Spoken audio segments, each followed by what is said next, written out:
Great Principles. I am Seema Choria. Great Principles, an educational and interactive talk show that brings together best school leaders of the country. Our distinguished guest today has been an educationist for over 26 years. She holds a doctorate in sociology and has done her post-graduation and MPhil in English. Amongst her many accomplishments, she is the recipient of Mother Teresa Gold Medal Award. That said, she has also received several other awards such as Visionary Principal Award in the International Olympiad of Value System, Health and Wellness in 2000, Global Indian of the Award in 2014, International School Award Choice from the British Council, and the Rajiv Gandhi Gold Medal Award. In her career as an educationist, she has been speaker in various educational forums. She has been principal spanning over 12 years, during which she organized 6 world records in school, which make Nikita International School the only school in the world to create 6 world records in a single day. It's our honor and privilege to welcome Dr. Sunanda Kesi, Principal, Nehru International School, Coimbatore. Thank you, Seema. It's so good that you are giving principals an opportunity through Great Principles. Thank you so much, Seema. It's a pleasure, ma'am. Thank you so much. So we would begin by knowing something about you. Would tell us something about yourself and your career in education. Yeah, yes. As far as being into education for a long time, I've been spanning around 26 years, and throughout my career, I've been focusing on certain aspects that I think will be very, very much required for children in the future. And I think my base and my foundation and everything has always been the 6 C's of education. I'm sure you must have heard of that already. So that is, the way you talk about creativity, children's creativity, focusing on communication, collaboration, citizenship, and character. Those are the things that, has been my foundation to start with. And then, throughout, I've been a learner, and I'm still a learner even now. So I keep learning every day. So ma'am is a learner and her learning journey continues. On this note, ma'am, we would move to the next question. You have organized 6 world records, and I'm sure that would have been a very exciting journey. So ma'am, we would like to know that what was your experience and how did you come up with the idea of setting up these records? Yeah, actually, it was 2 days that we had taken this world records for 2 days, and it was 6 different aspects. Now, the thing is, the best part of having done this was that it was a lot of teamwork. And, we had done things like, the largest chalk mosaic, the largest ice stick mosaic, the largest thumbprint, painting, the largest fingerprint painting, and and we also had, the footprint painting as well. What was amazing about the whole thing was, getting the students, the teachers, and the parents involved into this world record. So we had the entire school community, the school, family, so to speak, which includes the teachers, students, and parents to come together and work as a team to get this going. So it was a fantastic experience. It was huge. No doubt. So there was a lot, the idea was that you work together, and then at the end of it, the feel of achievement that the children, everybody had at the end of the day was something that was worth working so hard for. Yeah, it's under the Indian Book of Records and the Lemca Book of Records that we work. Wow, ma'am. So I'm sure these 2 full days must be full of excitement and a lot of hard work, but ultimately getting the name in the world record was worth all that. And it must be such a fabulous experience working as a team with students, parents, and school. So that would be definitely fantastic. Yes, absolutely. It was an amazing, unforgettable experience for us as well to get this going. So going ahead, ma'am, on this note, I'd like to ask you parental involvement, as you did in, making a world record. So parental involvement has been crucial to child's education, and the pandemic has highlighted its significance, especially in K-12 education. In what way can the parent-school linkage be strengthened? Yeah, I think that's very, very essential that the parents too are equal. See, it's more like the school and the parents need to work as a team for the benefit of the children. So that's what I believe in, and I think that is what we need to take forward as well. So there are times when, when we used to call the parents, even for any kind of an event or anything, there is a kind of a contribution from the parents. They are also equally involved. And especially for when it comes to the little kids going out for a picnic, even if something that is as small as that, we used to have the parents come over and, take up a responsibility and go with the children together. And there are times when we used to call the parents over for guest speeches and things like that. And that way, I feel the parents are also equally involved.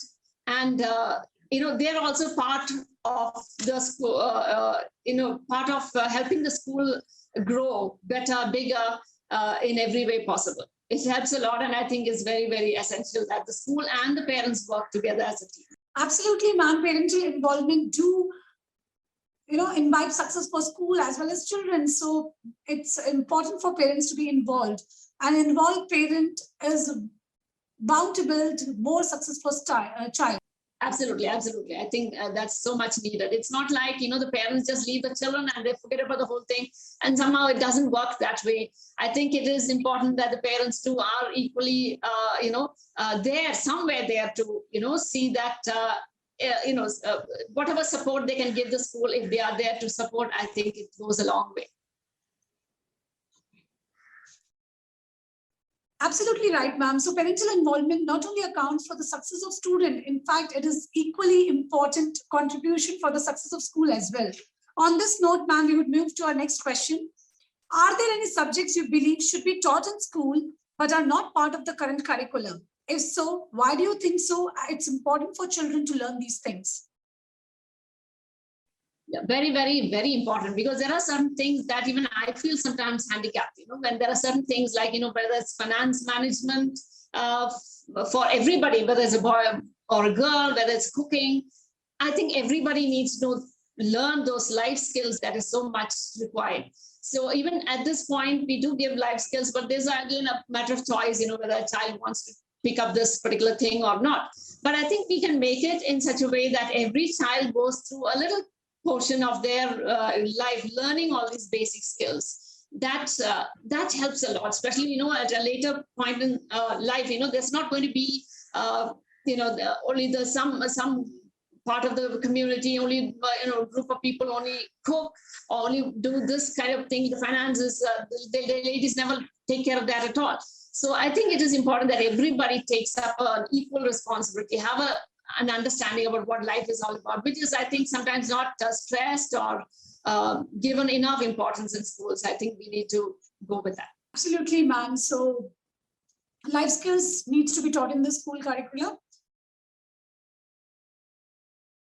Going ahead, ma'am, in your opinion, what should be realistic hybrid model for both in-person and virtual learning? Yeah, I think right now we're just have an idea about how the online classes are going on and how it has affected children.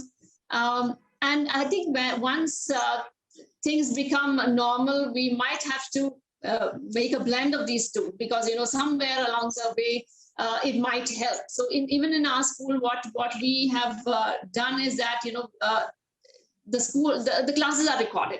So what happens is even if the child is absent, the child could still listen to what's happening in the class, and it helps the child too. So in a way, I think we need to have a blend of these two and have it going on even later on, once the schools reopen for the children and then the kids starts coming back to school. We might have to have a blend of these two, and it helps. And sometimes recorded classes could help a lot, especially when the children want to study on their own and they want to catch up with what had happened in class. That'll help a lot, I'm sure. So we might have to take the same, some parts of what we're doing right now in the future as well. Absolutely, ma'am. You rightly said that COVID has revolutionized the education. So hybrid model is going to work because, it's really helpful for the children, those who cannot attend the school due to some reason. Maybe they are sick, so still they're not in learning loss. And as you rightly said, some children learn at their pace. So recorded lesson would definitely be a boon for them. They can replay, rewind, and learn at their own pace, right? Yes, I think attendance will take a different meaning later on, but then I think we need to do both, a blend of both later on. Going ahead, ma'am, There are so many achievements in your list, ma'am, but we would like to know one accomplishment you're most proud of. More than, yeah, Mother Teresa's Gold Medal Award was the first award that I won, and that's always a precious to me. But more than that, I think it's when I meet my children, my kids, students, after several years, and they come and tell me, "Ma'am, I remember you spoke this thing in the assembly. I still remember that." I just, all those kind of things, I think is a huge accomplishment more than the awards. I feel I think that gives me more happiness and joy to see my kids grow up and come back still remembering and valuing those little things that we have told them. So I think that's that is something that I value a lot more. Right, ma'am. Teacher touches so many lives, and it's no joy can be bigger than that, that your student comes after so many years, he remembers you and has achieved success in life. That is truly rewarding. Going ahead, ma'am, this brings me to the very, very interesting segment of the show, which is called Rapid Fire Round. You have to answer in one word only. So here comes the first question. Describe your leadership style in one word. Passionate. Right, so passionate is your leadership style. Going ahead, ma'am, do students needs to be tested, evaluated, I mean? Absolutely. I think it's absolutely necessary to test. Very true. Yes, they must be tested. All right. So here comes my next question to you. Name a school principal you admire the most.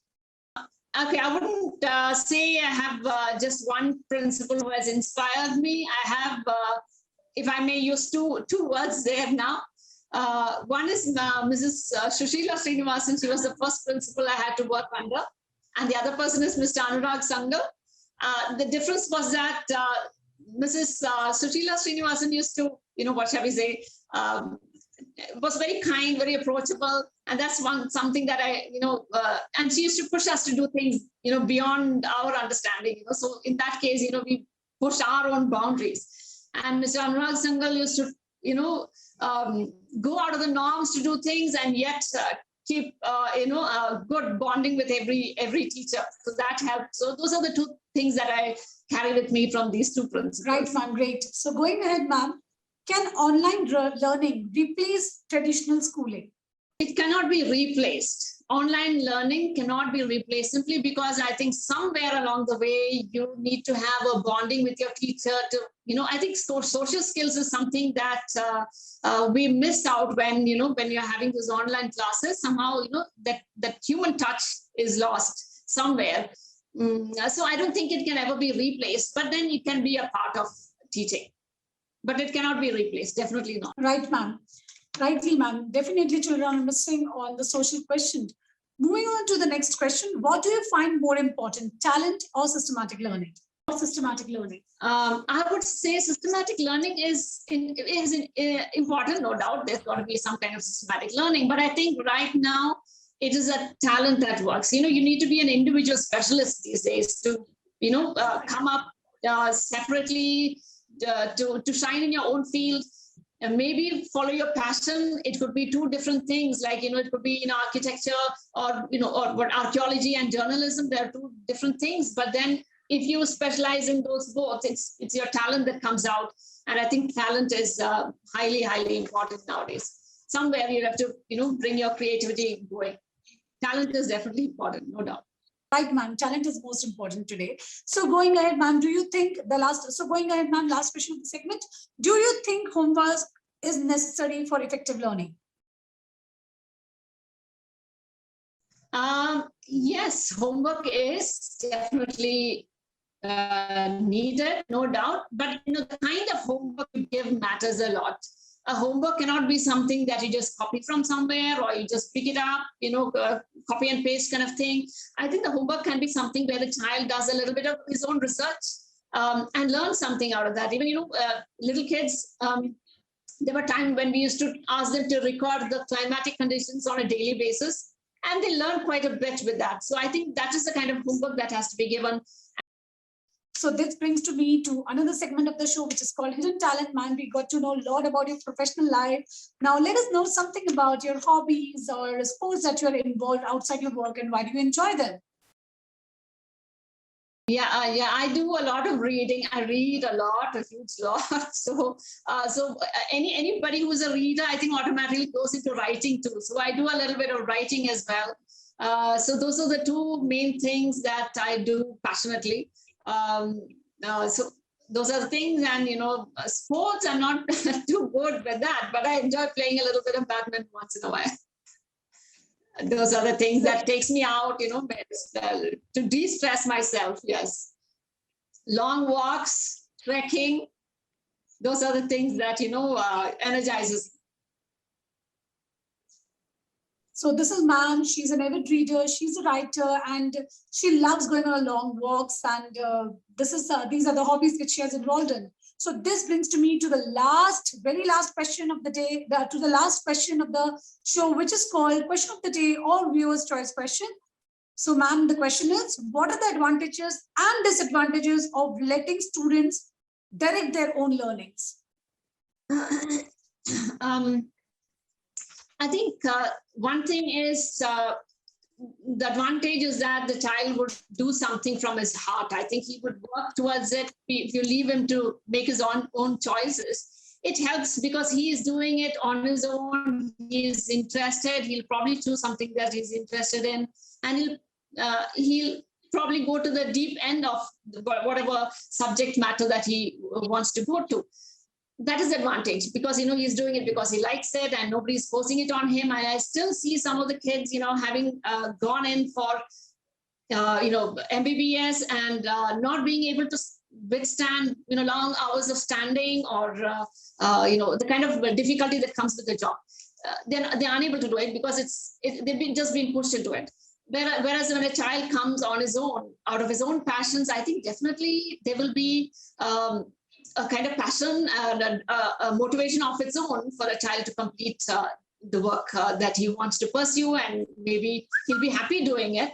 The disadvantage is sometimes there are times when children go halfway through what they like, and somewhere along the way they deviate from that, and they want to move on to something else. And I think that's where we might have to help him to analyze, which one, where, there are kids who have gone into engineering, and halfway down the line, he just decided, okay, I'm not interested in it anymore, and I want to go in for fine arts, arts. That's totally different from what he started out with. So I think somewhere he's got it. I think that is a disadvantage, because sometimes children are just not, fully into what they want. That's the time when he wants to change somewhere in between, and a lot of time is lost, but that's okay. Sometimes, they just find their true calling at some point of time. But I think it's absolutely necessary that the child takes up a topic or a subject that he is passionate, he loves it, he's interested in it. And I think it's absolutely necessary that we allow him to make his own choices, which will, in the long run, be happy for him. And I think that's what we need to focus on. So letting the child choose what he wants to, but with the guidance and experience of parents and educators, is very much essential, because at times, the youth just follows the trend and choose the career which at times is not suitable for them. Yeah, very true. I've seen that also. It's a kind of a herd mentality. They just want to do what their friends do. And I think that's the time when, a career counselor can help out, make him speak to somebody who's an expert in this, and that will help them to make a choice and be very clear as to what they want to do with their future life and where they want to, reach finally. Thank you so much, ma'am. It was a wonderful session. I'm sure it was equally insightful for my viewers. And it was wonderful to have you. And before we leave, I'd just like to thank my collaborators, RTotal, School Ka Dost, and Jeevandeep, our academic partner, for joining in our journey in paying tribute to best school leaders. Thank you so much, ma'am.